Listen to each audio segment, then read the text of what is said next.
All right, welcome everyone. I'm Sophie Alexander from the Nutritional Wellness Center, and thank you for joining me this evening for my talk about why eating healthy isn't working anymore.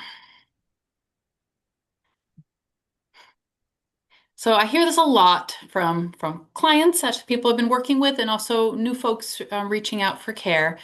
Um, so they're eating healthy, but still not feeling like themselves, right? So this talk is really for folks who are really trying hard to do everything right, right? They're working on meal prep, are educated about whole foods. They're trying to stay away from junk foods. They're working on staying on top of drinking clean or drinking water, right? But they're dealing with fatigue or they're dealing with bloating or mood inconsistencies and just kind of wondering what's up, right? Body's not responding the way you expect it to. So this presentation is for you. So just saying again, it's for women who are Don't know really who it is. thinking about You? eating No. thoughtfully and Mm-mm. healthfully. No. And oh, somebody is not muted, so I'm just gonna jump on and see. Oh, Trudy, I'm just gonna mute you a second. Um, yeah, folks, particularly women, you'll see this talk is very much geared to women eating with a health focus, right? And we're gonna be talking about why the body still experiences fatigue, bloating, constipation, poor sleep, weight changes, brain fog, hormone-related concerns, right? Oh, And goodness. help you understand what's at the bottom of it, or clearer Is it ways to like get maple answers. mustard? Oh dear, someone is not muted still. Okay, yeah, That's and me. everybody can mute yourselves. I don't know how to do it. Hmm. I'm trying to do it on my end Hmm. too, so hopefully. I'll Um, be oh, quiet. all right, I got you, Doris. You're covered. Yeah. It just helps with the background noise. I know you're all listening and being quiet, but there's this background noise that happens. So as I said before I started recording, but I want to say again that I'm just going to hang out at the end for questions. I find that's easier than taking them as we go. Yeah, so one thing that can really frustrate folks when they're working on their health, especially from a nutrition perspective, is that you can feel like you're following everything to the T, and you still feel off. And I really want to give the message that that isn't for lack of effort, right? It's that nutrition isn't one size fits all, right? There is so much bio individuality, your own genetics, your gut microbiome, your stress history, your hormonal status, right? All affects how you respond to food. So two people can eat the same thing and have very different experiences. And so it's not about saying one thing is right and one thing is wrong, but really starting to understand what's right for you. There's also really important is your intake versus your absorption. So what you eat and what your body actually breaks down and absorbs and uses are two very different things. So it means very little if your digestive system isn't extracting nutrients properly. And so I find that this gap between what people are taking in and what they're actually absorbing is one of the most overlooked factors in women's health. And it also changes are needed over time, right? Um, people's needs change over time.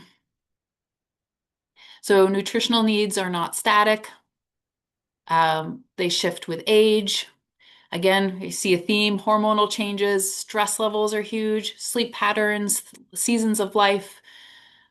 So whether you're in perimenopause or postmenopause, postpartum recovery, high demand career phase, like all these major life transitions alter what your body needs to function optimally. And so I find that a lot of folks are applying things that worked for them when they were in their 20s and, really no longer work for them in their 40s, 50s, and 60s. Um, so the one good news I want to start with is like this, it isn't about eating less or pushing harder sometimes. It's really about understanding and listening to these needs more deeply. So I find that I hear so often like I eat well, but because there are these moments, right? I'm talking about folks, these are complaints from folks who eat their veggies, right? And they don't live on fast food, right? Um, but they still crash at 3 p.m., right? maybe have a protein smoothie for breakfast and they're working on having clean, healthy snacks by mid-morning, but by the afternoon, they feel yucky, they're craving, they're reaching for sugar, they're reaching for something to push through. So this is really a classic blood sugar rhythm problem. So it's not a willpower failure. Another example can be people feeling bloated after a meal that they overall think is healthy, right? Whether it's a salad or a green smoothie, trying to eat their more cruciferous vegetables, right? Your broccolis, your Brussels sprouts, cauliflower. Um, these are all things that we kind of generally hear about are supposed to be good for us, and they very much can be.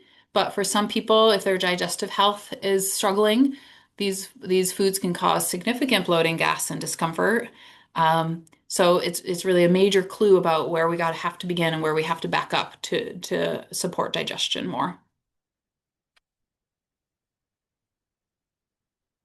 And another thing I hear a lot is dealing with constipation, despite like really working on drinking a lot of water or eating extra fiber. So if this is you, right, where you've even experimented with adding in chia seeds or experimented with adding in flax seeds, more vegetables, drinking 80 ounces of water daily, um, this is really more of an indicator of more gut motility issues, your stress load, the balance in your microbiome is not necessarily from lack of fiber. So all these examples, right, these are experiences that are body signals. I don't see them at all as personal failures, right? Your body's communicating something that needs attention. And so you're going to hear a big theme from me throughout is that we have to keep honing how we listen. And I think I see so many women just pushing harder. It's just another thing that they're working harder at is their nutrition versus how can we relax into the communications and the rhythms of the body. So I want to talk about blood sugar, go over some basics about how it affects hormones and your metabolism, because it really is one of the most foundational, but I also think misunderstood elements about how you feel every single day. A lot of folks think this is just about diabetes and whether your blood sugar per your blood work is too high or too low. But every person's energy, mood, sleep, hormones are tied very deeply to how stable their blood sugar is throughout the day. So how it works is your blood sugar is your body's primary fuel supply, right? When you eat anything with carbohydrates, your blood glucose rises, and then insulin is released to move that glucose into your cells. So if you have a blood sugar spike, which just means the blood sugar is moving into um, blood sugar is moving into too quickly into your blood, right? And then you have your insulin overshoots, and then it gets the blood sugar kind of gets taken into your cells more quickly, and then you have a crash, right? Or then it drops off more rapidly too. So you can see it in a graph, or particularly if you've ever worn a constant glucose monitor, where you have this like rapid rise, and then you have a more rapid decline. And then that's where cravings, fatigue, and brain fog really manifest. Also, cortisol, which is your stress hormone, plays a direct role in blood sugar regulation. So if you're dealing with higher cortisol levels, higher stress levels on a regular basis, this is going to raise your blood sugar even without eating. And this I see happens a lot with women who are very high-paced, fast-paced lives, kind of rushing lives, but then they're trying to intermittent fast, and they're trying to skip breakfast. And if they're actually monitoring their blood sugar or checking it in any particular way, they're going to actually see that their levels are high, even though they're fasting. And so then they're not, they're just basically running on these stress hormones. They're not getting the health benefits that can happen of fasting because of it. And so this is when stress management actually becomes part of our nutrition medicine. All right, and so I want to just talk about why blood sugar matters, especially for women. Um, these large blood sugar spikes and crashes, they really ripple outward and affect all systems in the body. You can see it affecting your energy and concentration throughout the day, your mood stability, your emotional resilience. It affects sleep quality and ability to stay asleep. Um, it impacts food cravings and appetite regulation. It's a huge component of weight patterns and how your body's getting signals about fat storage. And and then it really affects all the downstream hormones. So that can be your estrogen, progesterone balance, your thyroid function.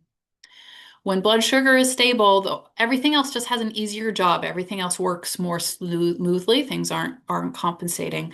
Um, and so a lot of people then think, well, gosh, to regulate my blood sugar, I just have to really control my carbohydrates.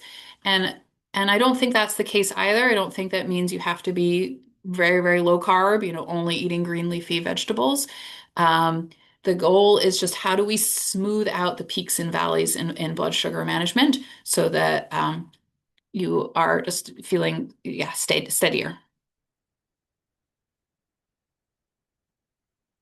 All right, so how blood sugar issues show up day to day.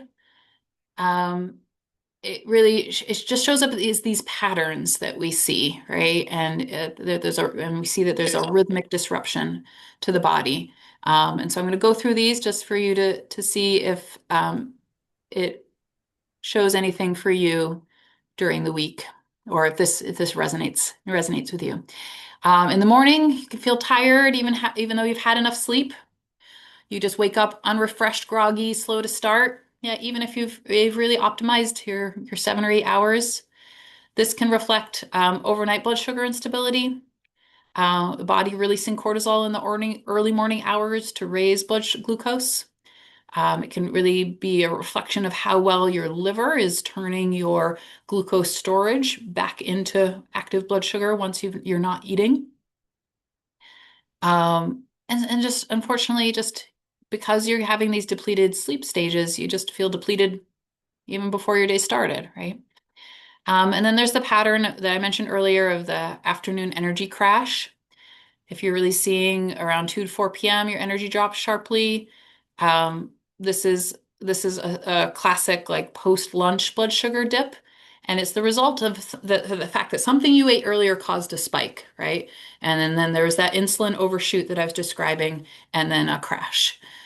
So yeah, if you reach for coffee or you reach for sugar, it creates a short-lived boost. But then unfortunately there's another drop. And then you just keep having these up and down patterns that you're compensating for. Um, and then there's the evening, right? So if you're you get a second wind late at night, or you have trouble winding down at night, um, that is often cortisol being released late in the day, partly in response to blood sugar fluctuations and a stress load that's accumulated earlier. This is a time when your nervous system is activated and it really should be winding down. And we find that if we work on blood sugar regulation, it really makes a big difference. And then tying back to what I was saying earlier about waking tired, actually having sleep disruptions, right? You're either trouble winding down, falling asleep, or you're waking between 1 and 3 a.m., have difficulty staying asleep, really vivid or anxious dreams. These can all be signs of blood sugar dropping overnight. Another triggered cortisol response and adrenaline response, and it wakes you up. Um, and I find that this is an often really overlooked part of why people are not sleeping well, and how we need to work on improving sleep. All right, so now let's also talk. Oh, no, no, no. Sorry, friends. There we go. Okay. Now let's talk a little bit more about digestive function and why eating healthy foods can still bloat you, right? Um, so this digestive tract is so important. It's your gateway between like what you're taking into your body and your nourishment, and then what your cells actually receive. And you can have like a beautiful nutrient dense diet, and it can still fall short if your digestive process is under functioning. And this is really common, especially for women under chronic stress. because that very much affects your stomach acid. So I want to start by talking about stomach acid.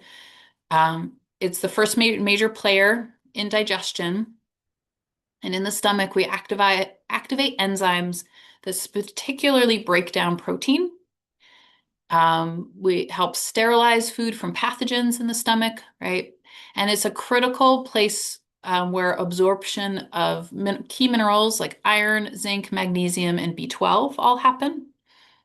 So low stomach acid can develop with getting older. Um, it definitely is triggered as a part of a stress response of the body. It can be from long-term antacid use. Um, and it's definitely an area affected if you're on any kind of proton pump inhibitor type medication like omeprazole or pantoprazole. And it just sets off a cascade of downstream digestive insufficiency.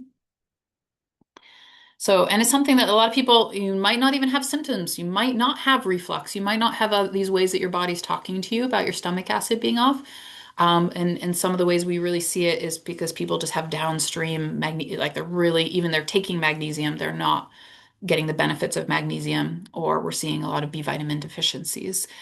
Um, or they're having, just people are trying to really build up their protein level, get enough protein, but then they're struggling to digest it and assimilate all the amino acids. And so then other digestive enzymes are incredibly important too. They're produced by the pancreas and the small intestine. And this is where you break down your carbohydrates, your fats, your proteins into their usable components. And so when your enzyme output is low, again, stress impacts this. Any kind of pancreatic strain, so it ties back to these blood sugar highs and lows. Or gosh, even when your stomach acid is low, then that can be a lower trigger for your digestive enzymes.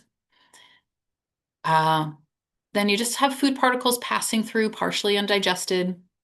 This leads to gas, bloating, irregular bowels, reduced nutrient absorption. It's a very, very common thing that we see. And there's just a really important to emphasize is that your gut motility is highly connected to your stress level as well. So when I mean gut motility, I'm referring to the rhythmic muscular contractions that move food through your digestive tract. So when that motility is sluggish, whether that's triggered by chronic stress, can be triggered by hypothyroidism, low magnesium, any kind of gut microbiome imbalance, which is called dysbiosis, being more sedentary, right? The food sits longer than it should. This is another cause of bloating, constipation, fermentation of undigested material. And so I want to keep always thinking about what's driving this at a root cause level, not just say, hey, put more fiber into your system. But when you're rushing, especially rushing when eating, that it actually directly impacts both and slows down your digestive enzyme production and your gut motility.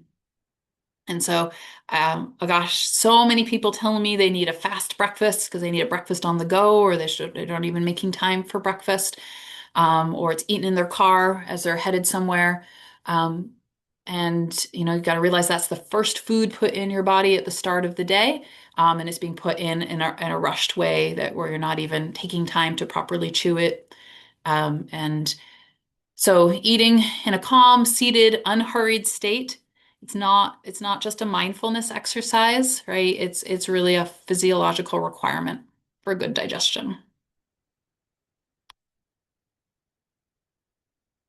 All right, but let's talk even more about some other factors with bloating and constipation while eating a clean diet. Gosh, I think this is probably one of the most common things that I hear from women. Um, is about persistent bloating. Yeah. So, let's start with just talking about raw vegetables and large salads. I'm a big fan of them, right? Um, but they are very high in insoluble fiber and certain fermentable compounds. So just if you're dealing with sluggish motility or low stomach acid or a disrupted microbiome, these foods can just really cause a lot of gas, bloating, and it's not because they're bad foods, right? It's just the digestive system isn't equipped to break them down efficiently. So just sometimes it's shifting to like lightly cooking vegetables and really reducing your raw intake at first helps helps dramatically. And I'm a big fan of fiber. I want people to eat more in their diet. And because fiber feeds the good bugs in your microbiome. But what if you don't have a lot of those good bugs yet, right? So there's this whole concept that you got to weed out before you try to feed what you want to be in there.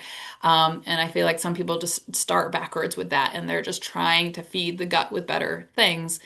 Um, but it just makes it worse, right? And the types of fibers that you use really make a big difference too. So soluble fiber, so that can be oats or psyllium or cooked vegetables, is a lot gentler than the insoluble fibers and is a good first step because it can be a binder and an absorber of wastes or a collector of things we want to clean out of the gut.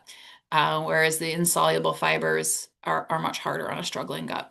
So I think um, eh, really knowing what's going on in your own microbiome is a huge place to start to understand what where you need to begin with fiber. What's the right strategy for you? Um, Morning smoothies sometimes can be a big problem for folks. Um, I'm a big fan of smoothies. I drink one almost every day, or especially when I'm seeing clients, because I have now over the years honed it to like the perfect blend that holds me for hours when I'm seeing clients. But I used to be someone who just threw in just so many veggies, raw veggies, different kinds of protein powders that weren't sitting well for me. Um, they'd be cold and aggravating. And so it's just this, when it's a mix of so many different things, it requires a lot of enzyme output. And so sometimes people just drinking a smaller smoothie or simpler or having it be room temperature or yeah, or just swapping to a cooked breakfast, right? Can really reduce this bloating reaction that happens. So I really want you to take away that bloating and irregularity reflect how your digestion is functioning. It's not that you're not eating well enough, all right? It's these useful signals pointing to where you need more support. All right, and now let's talk more about supplements because it is just so confusing. And folks are like, should I take this? Should I take that? Like, where do they begin? Right? Because the supplement industry is one of the most heavily marketed sectors in health and wellness. So much conflicting information, and it just makes it really unknown whether anything is worth taking. And I completely understand if people just feel overwhelmed, skeptical, feel like they're just throwing money at pills um, because the constant marketing noise of social media, wellness influencers, direct to consumer brands, there's so many quick fixes promised. Um, and just everything makes it sound so urgent and essential. And I think it's really important to have a clinical framework for evaluating these claims. But it's really hard to differentiate. And I find that many women end up taking just so many supplements that are all, separate little components, right? So it's a multivitamin and then additional B12 and magnesium and fish oil and probiotics and a vitamin D and the list just goes on, right? But then, one thing you really have to stop and say is like, are you feeling any better, right? Like, because more is not inherently better. And I believe strongly that you need to know what specific nutrients are really needed for you. And when you just supplement broadly, it can create other imbalances. And there's still always this factor of like, well, actually, how good is your absorption, right? How is your utilization? And form, quality, and fit matter enormously because not all supplements are created equal. Um, and the wrong form, yeah, can do nothing, or I have seen situations where it causes harm. Um, So not all forms of nutrient are created equal. This is why primarily work with nutrient or supplements that are derived from food because of how well they're utilized by the body. But there's all these different forms of magnesium. Magnesium oxide is poorly absorbed compared to magnesium glycinate. Folic acid behaves differently in the body than a methylfolate. And if you have a gene variant, the MFTHR, this distinction matters significantly. Iron in one form, you're constipated, and in another, it's well tolerated. So, the form of a supplement, its quality of sourcing, whether or not it fits your individual needs, and determines whether or not it helps or causes other side effects. So, I just want to talk through the principles of my philosophy of a targeted supplement approach. I think that I've fallen prey to to the social media marketing on supplements, um, but we really want to have a clear framework because the goal is like minimal, purposeful support, not just what's trending, um, or what works well for your friend or your family member. Got to start with food and lifestyle first. Supplements cannot replace the foundational work of consistent sleep, stress management, movement, and your nutrient-dense diet. And I think these really are the non-negotiables. Um, and I think of supplements to support that foundation, not substitute for it. And when people skip this step, I see this a lot. They're like, "Do you have a pill for that, Sophie? Do you have a quick fix for that?" And I'm like, well, let's revisit these foundations first, because otherwise you're going to be disappointed. Um, and then you want to assess before you add things in. The right supplement for one person may be unnecessary, for the other. I see this a lot. Um, and when you're doing targeted supplementation, it means you need to have a system of identifying which systems are under functioning, what specific nutrients are genuinely needed. And so I do this as a clinician through history, symptom patterns, observational tools, muscle testing, and labs when appropriate. Um, so we want to focus on the right nutrient, the right form, the right dose. Um, and so I like to think through these questions. Every supplement decision should answer, is it the right nutrient for this person? Is it in a form the body can actually absorb and use? Is the dose therapeutic and appropriate? Is there clear evidence informed reason for taking it? Um, and I do generally like to add in things slowly, not do a whole bunch of things at once, because then you don't know what's causing what. Um, so taking a step approach where you build things in, then you can monitor and adjust. And what I see a lot that happens when clients then bring in everything that they're taking for me to look at is that there's often a lot of overlapping ingredients. They have a multivitamin and then they have a B complex, and they just don't realize how much they're getting of certain things. And then they don't realize also the forms are creating imbalances between the formulas. Um, and so then, you can yeah, be creating imbalances without even knowing it. All right, so let's now talk more about labs and quote unquote normal labs versus functional patterns. Um, I hear a lot from the women I work with that their lab work came back normal or within range, but then they're still tired, they're foggy, they're symptomatic. Um, And so I just want you to understand how the conventional lab ranges are designed. Um, so they are standard lab reference range are established by collecting results from a large population and defining normal is in the middle. So that means that the range is designed to flag disease, not to designate optimal function.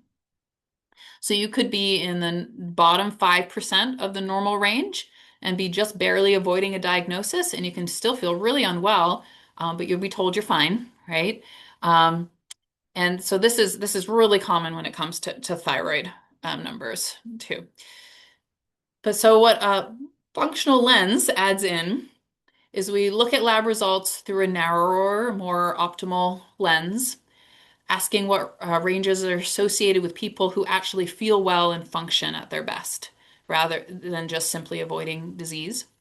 So we're looking at patterns between markers, the relationship between glucose and insulin, between ferritin and your fatigue. Ferritin is a iron storage marker. We're looking at thyroid markers and hormone function, and we want to look at trends over time. Blood work is a single snapshot, and it can be used like that, but it's really helpful when you see how the body's responding over time. But just so often people are just told everything's fine, but then when we look closer at their labs, we're like, hey, this is the clues about your thyroid, this is clues about your liver, clues about your kidney, and there's a lot more to the story.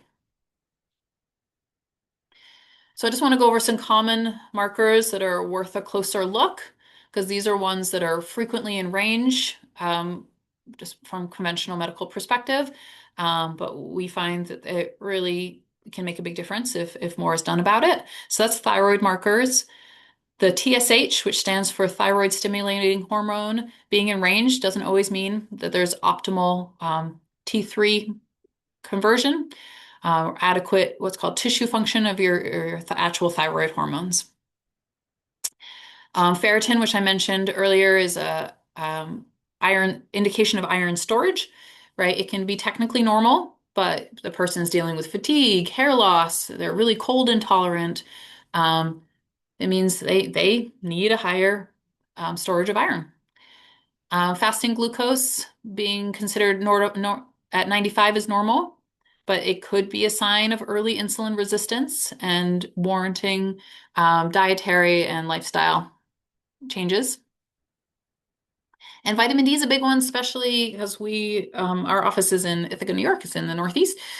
Very dark, very gray.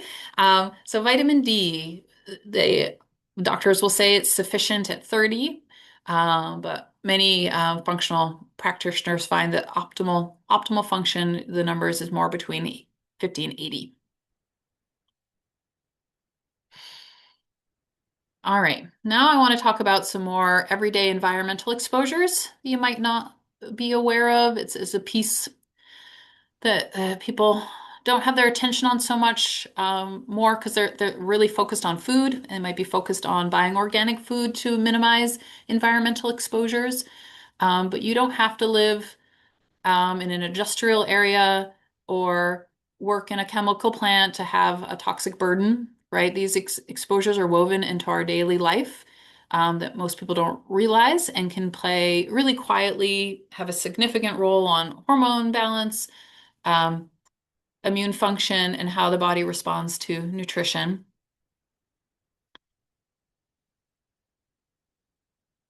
And all right, so oh no, I keep doing this. Okay, no, I'm back. Ay, ay, ay, that worried me for a moment. All right, so a big one is water quality.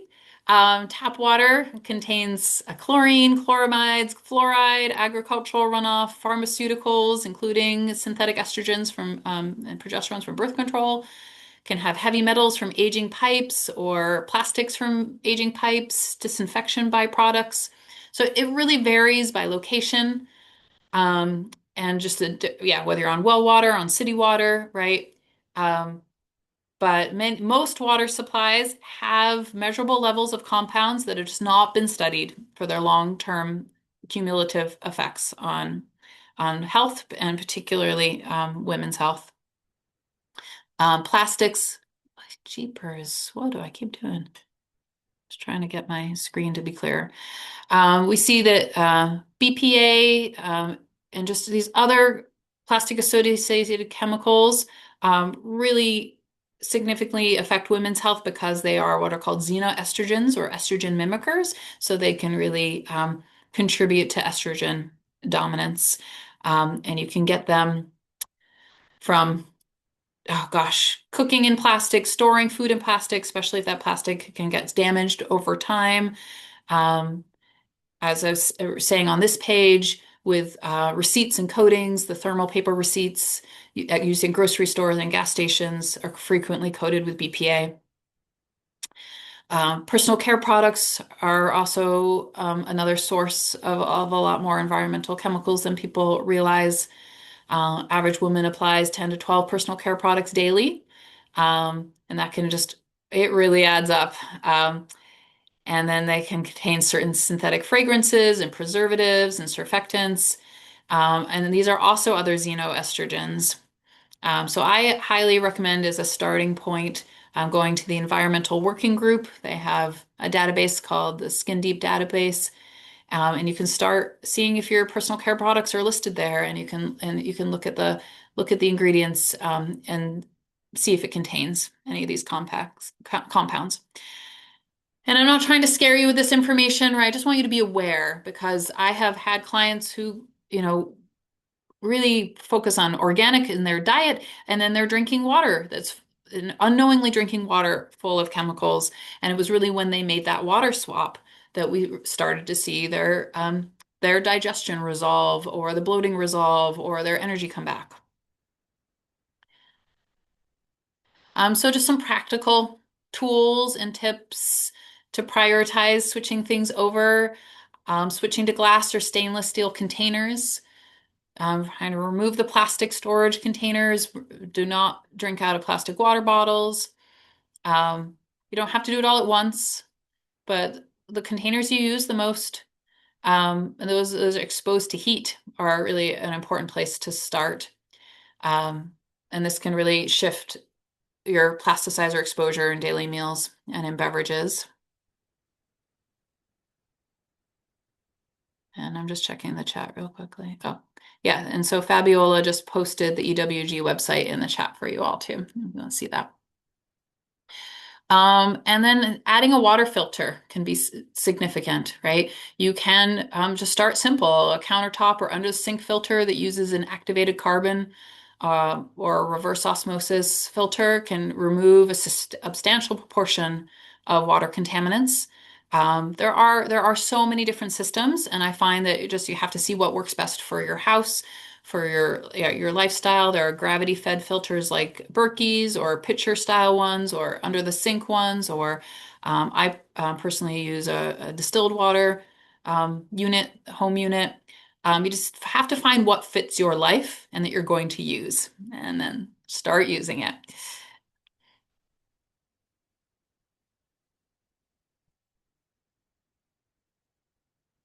Um, I jumped ahead a little bit of myself talking about the EWG, but I'm a fan of simplified personal care products. You don't have to like shift out everything overnight, but just replacing with the things you use most frequently and looking for options that have a simpler, cleaner ingredient list.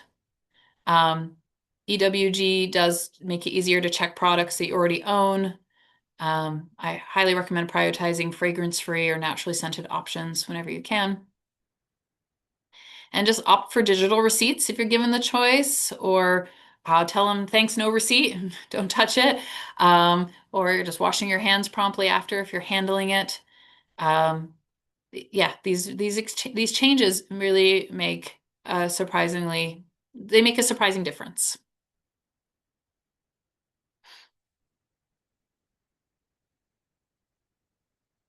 All right, and Fabiola also posted a favorite water filter for you in the chat. Thank you, Fabs. All right. And then so we just want to keep looking at the big picture, right? So when women feel unwell despite genuinely healthy habits, it's usually not one thing, right? It's a combination of several moderate overlapping things that individually might be manageable, but together just create this body burden that keeps symptoms going. And it can be really discouraging and frustrating, and I totally get it. I've been there too. Um, so often, most women have two or four of these categories that are contributing oh, sorry, I can't even speak anymore, simultaneously. And we just need to identify them and address them in a logical or prioritized order.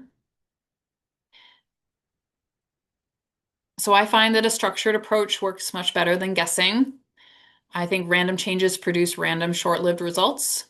Um, And when you don't know what system's stressed or in what order to address it, then even well-intentioned changes just feel like you're shooting in the dark.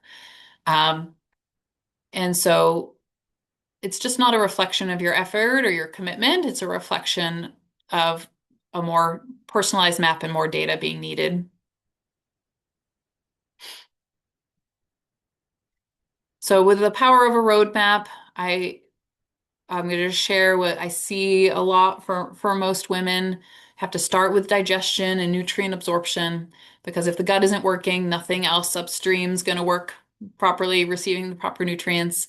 Need to stabilize blood sugar and address stress load because the chronic cortisol disrupts every other system. We want to layer in nervous system support and sleep because that affects your recovery, it affects your detoxification at night, your hormone regulation. And then we want to reduce environmental burdens, which relieves pressure on detox pathways and supports hormone balance. Um, yeah, and because when you have a roadmap, you know step by step to follow. But willpower runs out, but a map gives you direction even on the hard days. So, to those of you who don't work with me, I want to tell you how I start to build a structured personal assessment to establish this roadmap for people, right? Because we find that you need a really detailed health intake and health history. We need to explore sleep quality and patterns, stress patterns, hormone history, digestive function, environmental exposures, medications, supplements, previous diagnosis, your timeline, just of how things have unfolded with your health.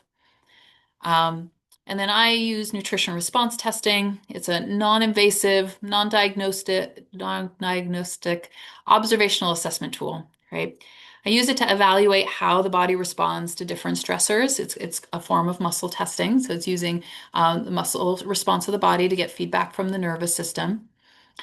And I find that using this as my guide, along with my observations, along with clinical knowledge, along with the person's own health story, we start to see patterns and build that roadmap together. And then being able to read standard labs through a functional lens, right? So we can take a lot of information just from the labs that your primary care doctor runs for you, and we can look for patterns, trends, and optimal ranges rather than just flagging what falls outside in the disease threshold, because that just often reveals meaningful insights that are missed. Because our goal of this assessment is really to assess, observe, and support, right? We don't want to diagnose, treat, or cure, right? We want to build this base for your body to build back up. And it's wonderful personalized tools to personalize your nutrition and your lifestyle guidance. When appropriate, do reach for some other functional tests. So advanced and specialty functional lab testing, I don't think it's for everyone. I don't think is always necessary. For so many women, what I just described to you works really well, and they feel so much better. Um, but I reserve the advanced testing for situations where the picture remains unclear, symptoms are persistent or complex, and where more data would really impact our strategy. Um, so if someone's done the foundational work that I've been describing and improving their diet, they're looking at their sleep and their stress, um, they're doing the targeted nutritional support that we're recommending through our assessments, and it's not responding as expected, advanced testing can provide a lot of clarity and it can just help us identify where things are getting bogged down. Um, and particularly if it can help us identify specific microbiome imbalance or a measurable toxic burden or a cortisol pattern that we haven't figured out the right way to shift yet. Um, so I don't think we just need to collect more data just for data's sake. I don't just have everybody do these tests. But the question really is, will this information meaningfully change what I recommend? And very often when folks do this, it does. We're like, "Ooh, all right, this is a different way to look at it. This is very helpful." And so I'm going to describe some of those tests to you. Um, So there's one called the from Vibrant Wellness called the Gut Zoomer. And this is a comprehensive stool test, right? So it evaluates your microbiome, gives us so much information about bacterial species, yeast overgrowth, potential parasites. It assesses markers of digestion function, that your pancreatic enzymes, your fat absorption, gives us a lot of feedback about your gut barrier integrity, and intestinal inflammation. So if you're someone where it's persistent bloating, constipation, irregular bowels, suspected food sensitivities, and especially if you're a client who's been working with me and like these things are better but not resolved, and it's been a while, this panel can connect. It just can connect the dots, right? And it's just another way of looking at the body. And especially if we're at a stage where we need to do really specific probiotic and prebiotic, and what fibers to be eating to really feed the right strains that are needed in the gut, this test can, gosh, it spells it out for you. Um, and so when we're looking at hormone patterns, we want more information there. The hormone zoomer is a great tool. So instead of doing just a single blood draw, which is what testing blood hormones does, the functional hormone testing uses urine and saliva with a collection across the day, right? So the cortisol, testing is saliva based, and it tests 4 time points throughout the day, and that can really tell us whether your adrenal output is depleted, elevated, or in a disrupted pattern. Um, and then the sex hormone panels of estrogen, progesterone, testosterone, and DHA are all collected through the urine. Um, and and so it can just help clarify so many hormonal imbalances. And it tells us also the downstream hormone metabolites, which can just be so helpful to assess how your body is breaking down and recycling these hormones, and just where the congestion and the imbalances are occurring. I really like Vibrant Wellness's total tox burden test. That's a urine test, and it screens for heavy metals, mycotoxins, which are your mold-derived toxins, and a broad range of environmental chemicals. So this can include some of the xenoestrogens I was talking about, like BPA, pesticides, plasticizers, industrial solvents. Um, for women with unexplained fatigue, hormone disruption, neurological symptoms, history of mold exposure. These panels can just really reveal something that the body was hiding. I've had a couple of interesting cases now where cholesterol numbers were not going down no matter what these clients were doing, and they were doing so many things right. And then we did the total tox burden test, and both of them were dealing with high mold issues. Um, and one of them particularly, as we did this targeted mold approach that was really highlighted by this test because we had done so many other things leading up to that. That's when her cholesterol started to optimize. All right. So in closing, right? I want your big takeaway from today to be if this is you, right? You don't need to try harder. You just need to keep clarifying your map. I really want you to stop guessing, start seeing your symptoms like fatigue, bloating, poor sleep, brain fog, mood instability. They are not random. They're not signs your body's broken, just giving up. They are patterns. And we can really use them to see signals pointing towards specific systems under stress. And they become valuable information rather than these frustrating obstacles. And I find that the women are feeling their best aren't ones who are following like a super strict diet or being really restrictive or regimented. It's ones that have found the right strategy to match their specific physiology. Um, and one of the most rewarding things for me, right, is that this kind of personalized nutrition work allows people to reconnect with their food in a positive way. Because when your digestion is working, you just feel more nourished. It feels good to eat all these vegetables rather than like yucky and bloated. When blood sugar is stable, the cravings aren't ruling people. They're not, yeah, yeah, the food noise is so much quieter. And just all the healthy eating it feels good. You want to be doing it, and it actually feels nourishing and like it's doing the work that you expected it to do in the first place. Um, so if any of this resonates with you and you're not currently working with me, this little part for you is just to help understand how we approach it, right? We begin with a detailed review of your full health history. Um, as I mentioned, your sleep, your stress patterns, your hormonal history, your digestive function, the environmental context, timeline of symptoms, right? The narrative that emerges here is really important. Um, then we do, and that's all part of the initial assessment, which includes the nutrition response testing assessment as well. So, using the nutrition response testing alongside symptom patterns and your history, we just see what your body is currently responding to different stressors right now in real time, and what's nutritional supports that would be the most helpful. And it's super gentle, easy. I use it to also assess the health of my kids, right? But it builds a individualized starting point that I think is so unique, and so custom to you. We take out the generic protocols that so many people deal with. We might do targeted lab work when appropriate, right? Or use the labs that you've already had run through your doctor.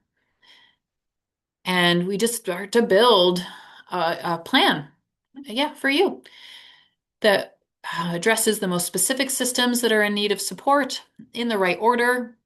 As I mentioned earlier, digestion and blood sugar are typically the foundation, but gosh, some folks we need to start with the nervous system, or the body really is stuck on some of these environmental exposures. But we layer them all in, like as the body communicates that it's ready, with a simple, sustainable plan designed for you in your real life. Because the ongoing support is needed, because healing is not a one-time event, it's a process. So we meet regularly to monitor your response, adjust the plan, celebrate your progress. The goal is always to help you understand your body better, because I want you to be increasingly empowered. I want you to be increasingly self-sufficient in maintaining and building your results long term. So if you're ready to get started, you have multiple options. You can book a free discovery call where we can just talk even more about whether this is a right fit for you. You can call, email, or text the office to set up an initial assessment. Or as I said earlier, I'm going to be hanging out after the presentation. You can ask me questions. Um, I'd love to hear your story, talk about whether this is the right fit for you right now. Um, So if you're done guessing, I encourage you to shift the frame, stop fighting with your body, start listening to it, um, and take one small action from this presentation, right? One small change that can make you feel more empowered. You don't have to change everything at once. Whether you pick working on your blood sugar or supporting your digestion or some of these practical takeaways about reducing environmental exposure, just make one concrete shift, like eating protein and fat with breakfast and sitting down when you do it, not doing it on the go, or right, or swapping your plastic water bottle for a glass or a stainless steel one. I find that this is, when done consistently, it's just worth more than making 10 changes that then you don't apply consistently. Yeah. All right, and I just wanted to share with you resources that was used for this presentation. Um, and yeah, and in terms of reaching out to us, yeah, the Nutritional Wellness Center, you can email info@nutritionalwellnesscenter.com, or you can call or text 607-277-1964. All right, thanks so much, folks. I know I went a whole hour. There's a lot of information there. There's some great links posted in the chat for you. I'm going to stop recording, but hang out for a few minutes if you have questions.